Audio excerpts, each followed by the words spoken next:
I know many of you don't want me talking about Bobby Slowik as a head coach candidate, but it's gonna happen. Like, as long as CJ keeps playing like he has, and it's not just that he's playing as well as he is. I feel like there are a lot of he's just so freaking smart and he improvises so well. And it's different than what Brock Purdy was doing last year. I'm not Brock Purdy was doing some really, really cool stuff as a rookie. But you got to remember too that I don't know. Early in the year, I was saying, hey, look, Brock Purdy had Debo Samuel, Brock Purdy had Brandon Ayuk, Brock Purdy had George Kittle. And then you realize, like, all right, well, George Kittle, 5th round pick. Um, you know, Debo, Ayuk, well, Christian McCaffrey. They have Christian McCaffrey. Oh no, that's right. They got so much talent over there. Okay, I I, I think a couple years from now, people might say like, well, yeah, look, but CJ's got Nico Collins. But yeah, look, CJ's got Tank Dell. Okay, that might be true, but in San Francisco, those guys were already finished products. Like Brock Purdy stepped in and he was working with finished products. So if a rookie were to hypothetically step in on this team in 2 years, just weird alternate universe, then yeah, maybe then Tank Dell's a finished product. Maybe then um, Nico Collins, et cetera, all those guys. So for now, though, it's really cool. But look at this smile. This guy that supposedly had no personality. I thought he was going to be like a computer nerd. Damn it! Look at it. He's charming. Yeah. I sprint over here. You guys don't. No, I'm just kidding. I don't.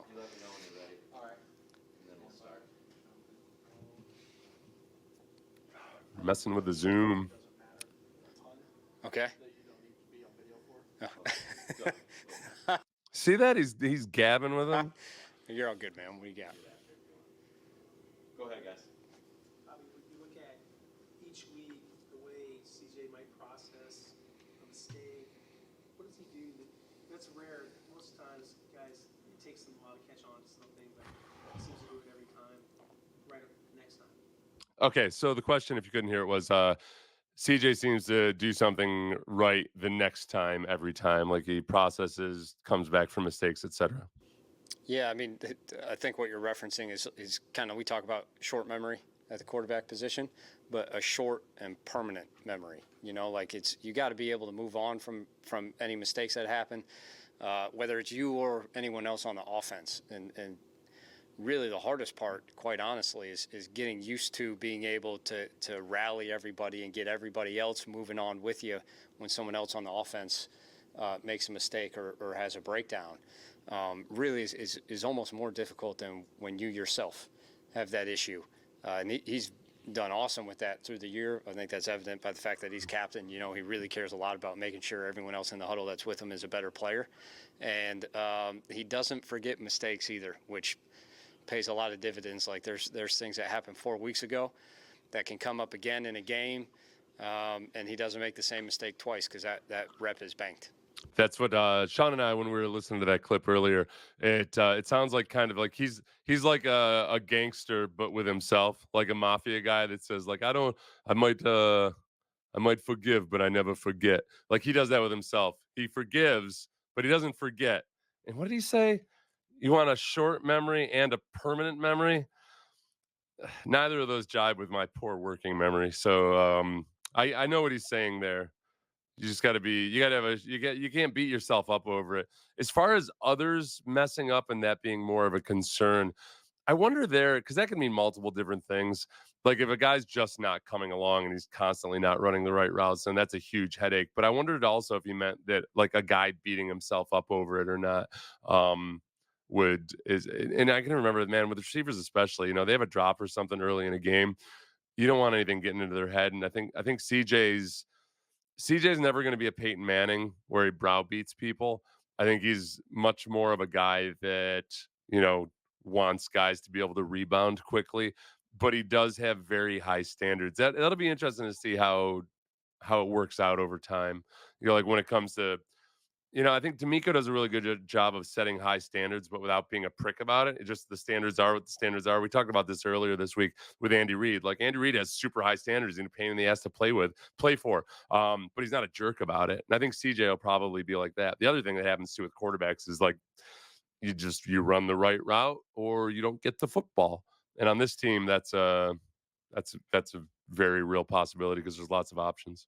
Coach, without giving away the game plan, why were you all so successful last week in the run game? I mean, you're a good man. Any mistakes that happen a year, I think that's really is almost more difficult than when you yourself have that issue. And he's done awesome with that through the year. I had half an IPA and then here I go. So let's see. Mistakes either, which pays a lot of dividends. Like there's things that happened 4 weeks ago that can come up again in a game, and he doesn't make the same mistake twice because that rep is banked. Coach, without giving away the game plan, why were you all so successful last week in the run game? Okay, so without giving away the game plan, why were you all so successful last week in the run game?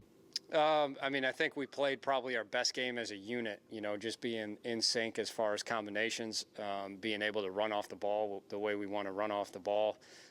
We had some good looks that we took advantage of. And I think leading up to this game, when we got some good looks, we had a breakdown somewhere. And then when plays weren't as clean or weren't as good, I mean, Devin ran his tail off. He was making one guy miss pretty consistently against Cincinnati, which when that happens, you're going to be able to get positive yards in the run game. And for us, just being able to stay on schedule like that is really powerful for what we want to do on offense on first, second down. The other thing I'd say too is when wide receivers are blocking really well, then there is only one guy that has to make a tackle. Early in the season too, I don't know if there were times they were asking receivers to make some tough blocks as well. I think part of that was also because defenses were trying to be a little bit more exotic, or CJ's scared him off of some of the exotic stuff now. And because of that, I think in some ways that's probably helped out the run game because when defenses blitz, CJ can make them pay. So they got to be extra mindful of how they're blitzing. Let's see. Somebody said, yeah, I can't see CJ yelling at dudes on the sidelines. I'll tell you, yeah, Drew Brees was never a guy that really took guys to task at all, right? I mean, there's a bunch of them. It's just like Manning, Manning and Brady were just so psychotically, like, definitely would have been serial killers if they weren't athletes. That I don't know if it was. It's just different. Let's see.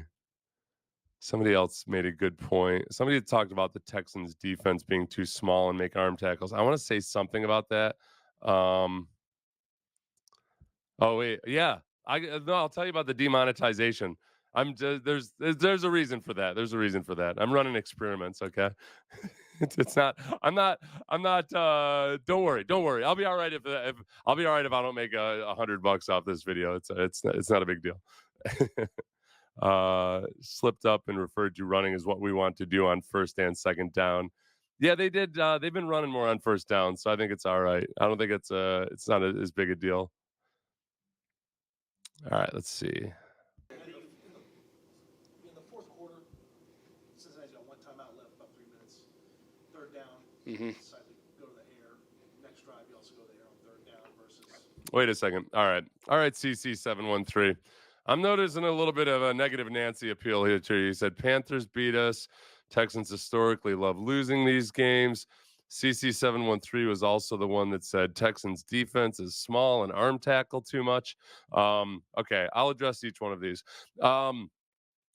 Small, I guess you're gonna have to define small. I think if you're used to a 3-4, then yeah, they're small. I don't think by 4-3 standards they're particularly small. They do miss too many tackles, and yet at the same time, I'm growing more lenient in that regard because they do swarm to the ball, and they need to get better at tackling, and I think they have incrementally. Like, unfortunately, Denzel Perryman was a much more sound tackler. Christian Harris has gotten a lot better at tackling. One of their poorest tacklers was, in a lot of regards, was Henry To'oTo'o. It just took bad angles to the ball. He's young; he'll grow and get better. So valid point there. I'm on the arm tackling. I'm not so sure about the small part. Because I used to fall into that same trap until I realized that it's not 1997 yet. Yeah, the Panthers beat us. CJ's mentioned that. I've mentioned it. Everybody's mentioned it. I mean, the Eagles lost to the Jets. Like that's life in the NFL. And the Texans at this point still aren't a proven, like they're not like gonna right now they haven't shown that they're a Super Bowl contender. They've beat a bunch of playoff teams. I don't know if that matters to you or not, but they beat a bunch of playoff teams. Texans historically loves losing these games. Like, all right, you're talking about a uniform more so than a like. Okay, is it DeMeco Ryans head coach? Does he love losing these games? Does CJ love losing these games? Are various players from the defense like Sheldon Rankins? I don't know. I don't know. Like, is like, are we going back? How far are we going back here? 10, 15 years? Come on, man. Get your head in the game. We need you. CC713. Jeez. Okay. Run play, and burn the clock. What goes into that decision, and how do you feel like that? Obviously one was an interception. But... Okay, so he's asking about the two passes on third down, I believe, or at least this is what leads to Bobby Slowik.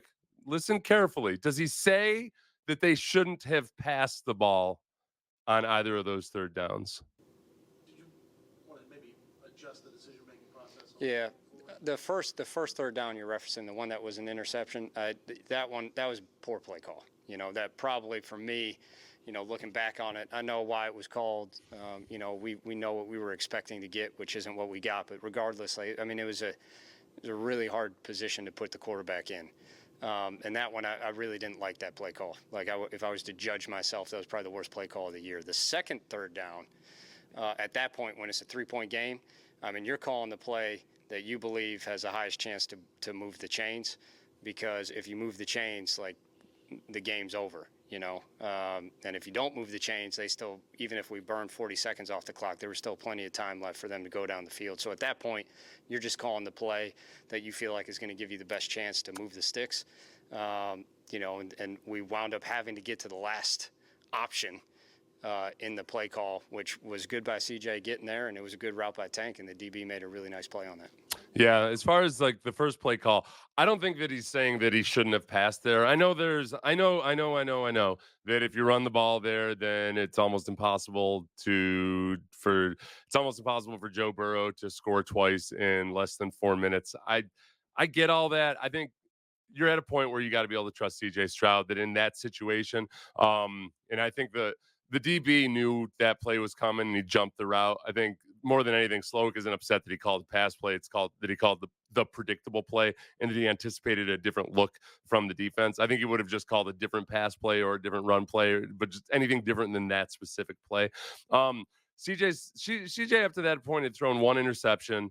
For the most part, he'd been very clean. He got lucky a couple times. He could have thrown more interceptions. But in that moment, that's part of being a veteran quarterback where, all right, you either make the safe throw or you eat it, maybe try to scramble for a first down or something. I'm okay with it there. I didn't think that was the worst thing in the world. As far as the Cardinals not being the same team, yeah, I agree wholeheartedly. Somebody else had mentioned that I think you must have you probably joined us just recently because we were talking about James Conner and Trey McBride, the tight end. Trey McBride that kid's a beast, and he had 8 or 9 receptions last week. The Texans have been horrible versus tight ends, so when you're down one of your starting linebackers, yeah, that's a big deal. You just can't look. I don't. If Trey McBride single-handedly beats us, then they got more problems than just that. But it is an issue. And yes, I 100% agree. I think the Cardinals defense played better just having Kyler Murray back. They held the Falcons to 70 yards passing. And I know it was a combination of Ritter and the former Texans player there, former Texans great, but it wasn't they looked like a different group out there. So I 100% agree. It's not the same Cardinals from the first half of the season. We may be more than a week away from this. But how do you anticipate putting Dameon Pierce back into the role with Devin Singletary kind of getting? Yeah, nothing's changed. I've kind of been. Oh, okay. So he was asked if Devin Singletary's role will change if Dameon Pierce comes back or when Dameon Pierce comes back. Saying this for a while, I really believe in having guys that, can distribute carries. I think that keeps you fresh as the game keeps going, especially through the course of a season. I know Motor, I think, had 30 carries last game. You have 30 carries in multiple games. That adds up fast. We don't want to put that on any one player. So it really won't be any different than it was before. I know DP's working his tail off to try to get back as soon as he can. When that happens, we'll roll. I think with Dameon Pierce, The frustrating thing has been that, yeah, a lot of times it was the blocking. A lot of times it was the blocking that was the issue. There were other times where, on zone runs and otherwise, where he was second guessing himself in like in an Alfred Blue type fashion, and that was what was weird. And I think that that might go back to last year. Remember, before he got injured, for a couple weeks there, he was running into brick walls, and his yards per carry had gone way down. And I almost wonder if he had started just thinking and processing too much to the point where kind of like when a young quarterback has bad blocking in front of him, it can mess up the clock in his head. I feel like Damian just somehow got out of the rhythm of running the football. So I'm hoping with a little bit of time on the sideline, and then when he comes back with the offensive line actually hopefully blocking like they did last week, that we'll see a much different version. I mean, we've seen a different version of Devin Singletary in the last couple of weeks than we did previously too. He was struggling with the blocking. So I've got like fingers crossed that that'll be all right. I'm not too sure how much you can explain this. Obviously, let it be recorded, but how effective is the career progression for a young quarterback? Well, how helpful, not effective, but how helpful can it be? I think he asked like how helpful is being like pure progression as a passer, like being a progression passer. How does that help a young quarterback? Quarterback comes to shape. Which I'll say, one of the plays I'd watched just before I got on here was when CJ rolled off to the left and then shoulder shimmied and then hit somebody to the right. I can't remember who it was, but kind of exploiting the half field read, turning it into a full field progression. Like they've been doing some cool stuff like that. Yeah, I think there's a lot in the NFL that's changed. Even just, it's not like I've been on offense for a decade, but even just from my time going on defense over to offense, like when I started on defense, there was a significant amount of pre-snap recognition, half-field reads. It was all over what we were defending.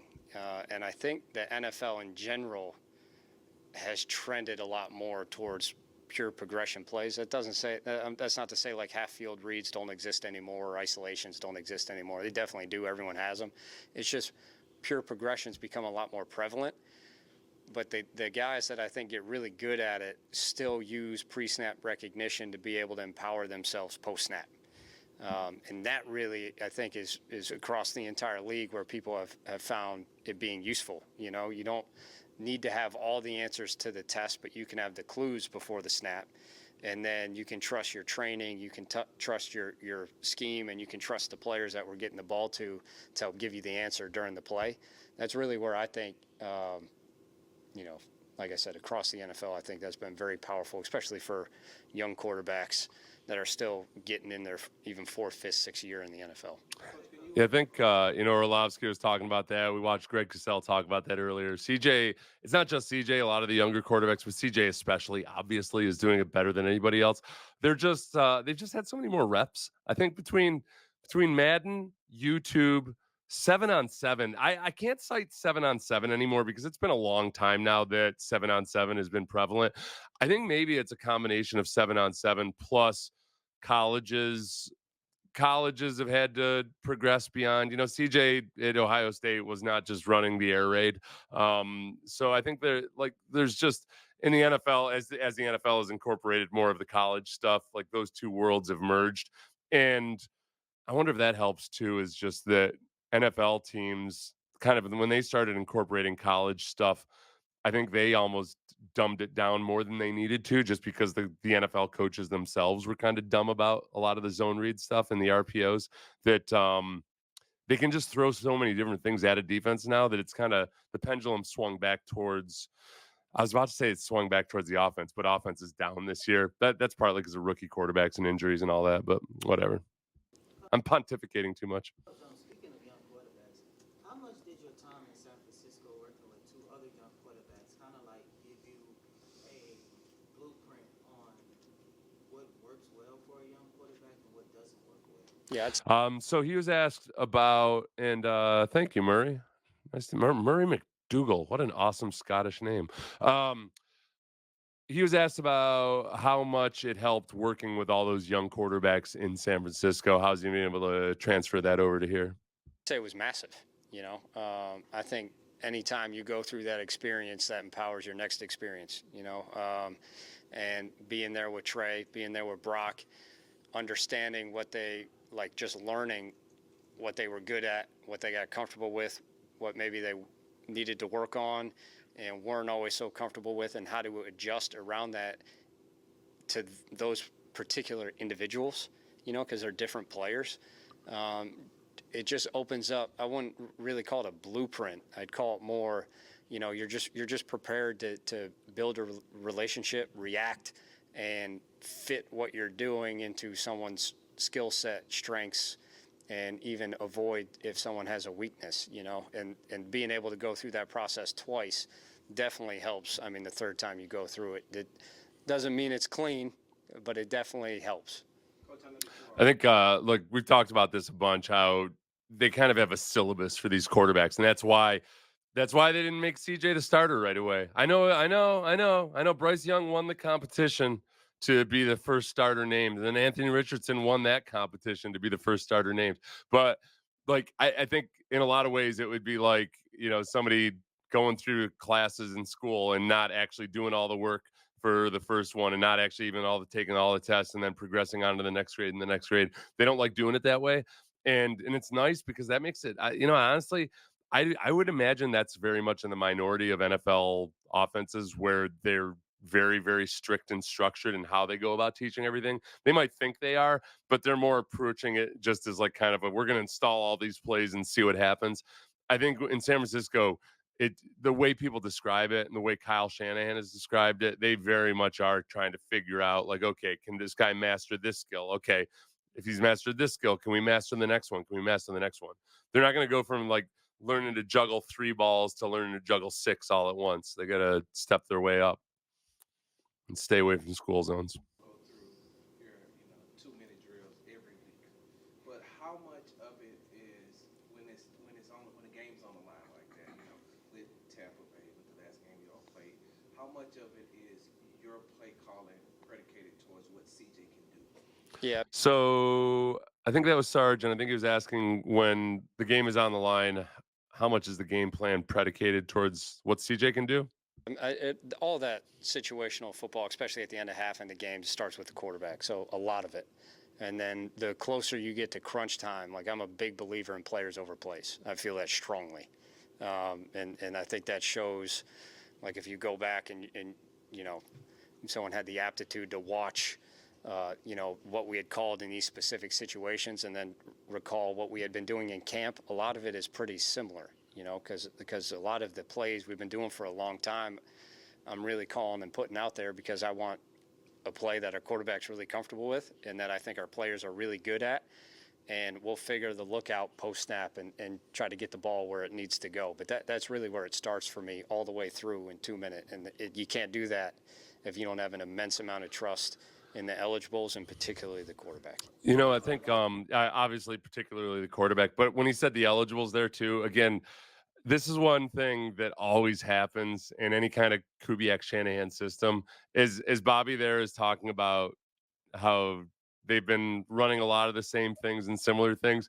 As soon as you don't get the right guys running it, then all of a sudden it becomes super predictable because everything is there's a couple concepts here. Is one is that everything needs to look the same. That's when you talk about a Kubiak Shanahan system, like every guy puts his own spin on it. And, Kyle Shanahan does a lot of stuff that was way different than what Gary Kubiak was doing when Kyle first came to Houston. But like everything looks the same. So the run blocking's got to look like the pass blocking on the play action and everything. Like you got to major in deception on that. And then the other is the illusion of complexity.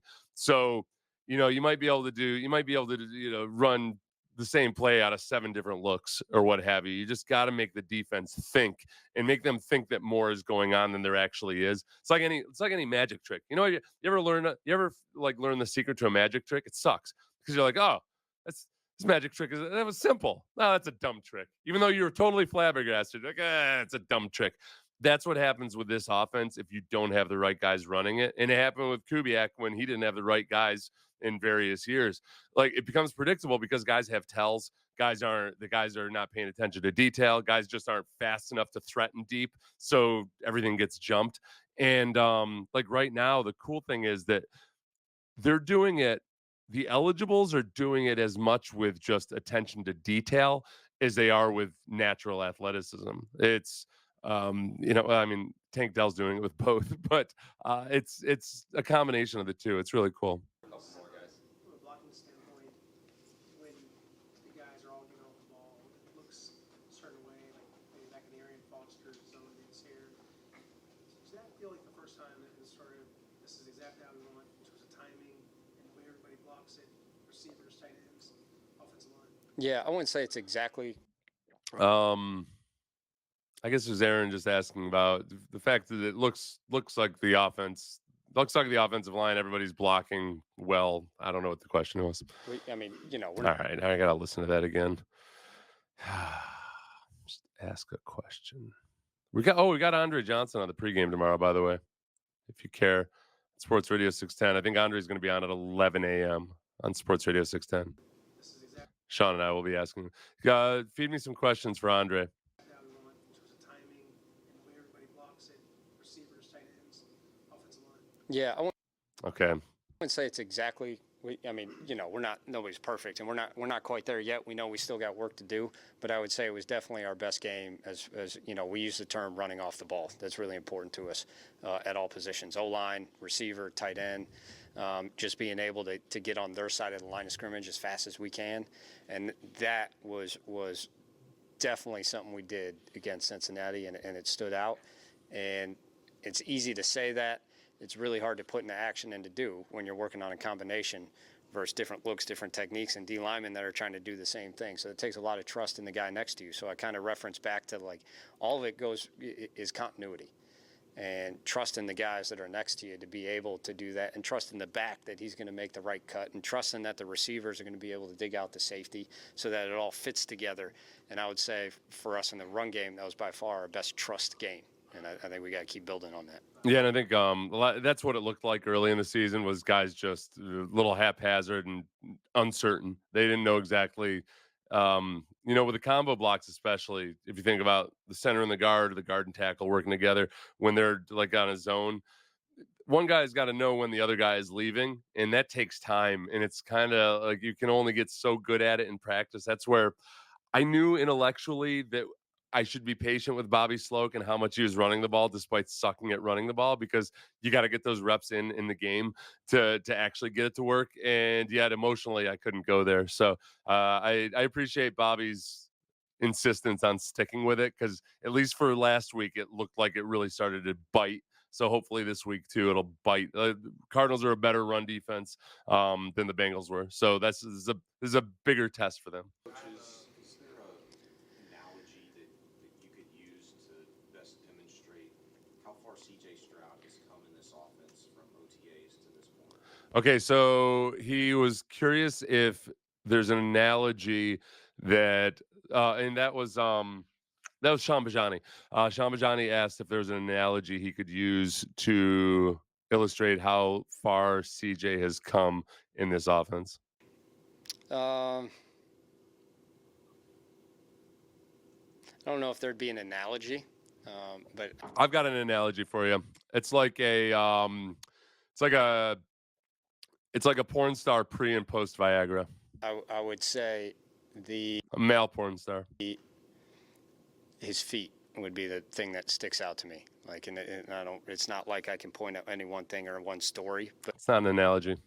to me, like every game, every time I would think an opponent turns on the tape and watches our pass game, like his feet are settled more and more and more every week, and his drops are smoother, and it's more tempoed and in rhythm. And I think that's, even if you don't understand what you're looking at, I think that's evident to people, just to be able to see if something looks natural or maybe if someone's working through something, and how calm and composed he's become in the pocket. I think is probably the best example of just an outward demonstration of how in command he is of what's going on, and how ready he is at any time to hit number one or hit number two or snap back to the backside and get to last in the progression on a lot of stuff. And he's come a long way in that regard. And that's along with a defense that was throwing a lot at us in Cincinnati. Like, they upped the pressure amount against us more so than they had against some other teams, and he didn't blink. And I think that's huge. It's one interesting thing about the Cardinals. They don't blitz a lot. Remember Jonathan Gannon was under all kinds of criticism in Philadelphia last year because they felt like he didn't blitz enough. Even as the defense was playing awesome, they didn't blitz enough for the Philly fan base. And he's brought that to Arizona. They don't blitz a lot. CJ is really good versus the blitz, so I don't think that Jonathan Gannon will probably switch up. Maybe he will. Maybe they'll just go, break some of their molds. But for whatever it's worth, too, I mean, the Eagles were banged up a bunch and have had some issues personnel wise, but they're not as good a defense this year as when Jonathan Gannon was there. So that I think, yes, it's obvious that I think Kyler Murray makes a difference on this offense, especially he might, even if he's not consistent. Maybe if he doesn't get consistent, he's still a guy that on any given Sunday could really ruin your Sunday.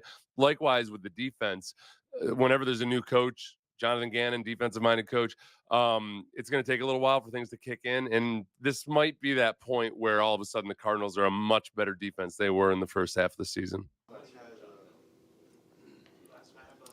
Oh, one thing. As far as his feet, one of you, I think Tiff mentioned, yeah, Drew. And that's a big change in training camp. He was clicking his heels every now and then. He looked like he was a little jittery at times, and that's just been the opposite. He's just nails with it now. He keeps his feet nice and wide.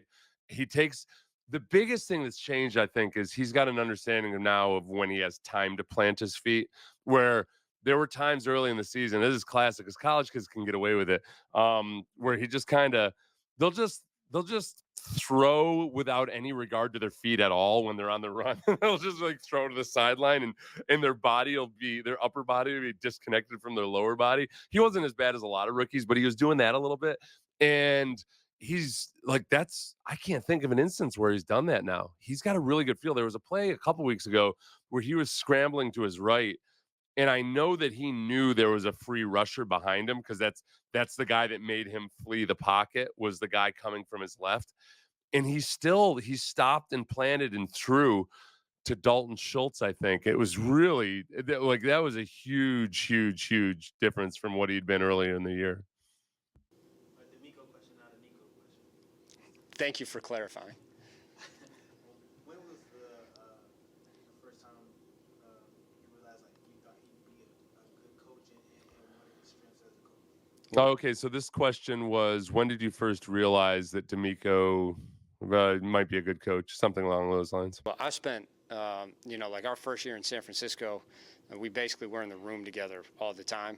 It take, maybe a minute to realize he's going to be a good coach. It's like, hey, how you doing? I'm Bobby. I'm DeMeco. Oh yeah, I watched you play. And then 30 seconds of talking ball, and you're like, oh yeah, he's going to be really good. So that doesn't take long. And then like just the development from all of us, like me included, but just being able to be with him as we went through the process, because it was a new scheme for both of us. We both came from 3-4 defensive backgrounds at the time, and learning a new like 4-3 defense, how fast he could clue in to important triggers that linebackers had to know, little nuggets that not necessarily everyone else would notice, that he could kind of distribute to the players or give to our coordinator, Robert Saleh, or the linebacker coach at the time. Like he was able to fit into what we were doing there that neither of us had been exposed to really fast, and I think that only amplified as time went on. So, to me, that was as good an indicator as any as far as football, that this guy's going to be really successful. Yeah, I think one of you said something here. Yeah, this is 100% true. I knew that. Like, I was a 10th year player when he was a rookie, and I could tell. I didn't think about him necessarily going to coaching. He was just a rookie at the time, but he was just he was on a different plane, and it wasn't just the mental side of things. And that would come over time because I only saw him as a rookie.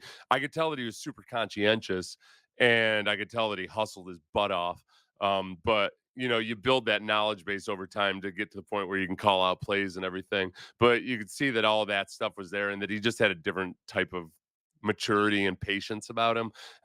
It was the weird part about it too, was that it was coupled with being such a ferocious player. That was a really cool part, is that he's super fiery, but also can just dial it back immediately. So that that dual nature is really cool. but not in a shady way. He's not two-faced. He's very transparently like vicious and then nice. Drafts pretty high in the draft. They draft a quarterback. The team's usually surrounded by a lot of young pieces. In this situation, CJ isn't surrounded by necessarily a bunch of young guys. He also has a very veteran offensive line, some veteran receivers, a veteran tight end. How much has those veterans helped CJ's development process? I think it's huge. Okay, so he's asked about how much the veterans have helped CJ's development process. You know, we kind of approach this year just trying to get diversity, you know, in like skill sets and ages. You know, guys that have been around the NFL and been on really successful teams like Shaq, like Dalton, like Robert Woods, Noah Brown, those guys, but then also fill it in with some guys that are, you know, young and will be able to come in and grow with CJ like a tank. I mean, Nico was already here, but he'd be a great example. Mechie, we intentionally wanted a lot of variance in skill set. We wanted variance in age group. Like, I think all that helps a lot. And I would reference back to when we were talking about the two experiences I've been through before, you know, with young quarterbacks. Just having all veterans is great, but also sometimes you can feel left out. And having all young guys, you miss some of the veteran leadership that you need. So having the balance of both, I think just really helps grow not only him, but it grows the team.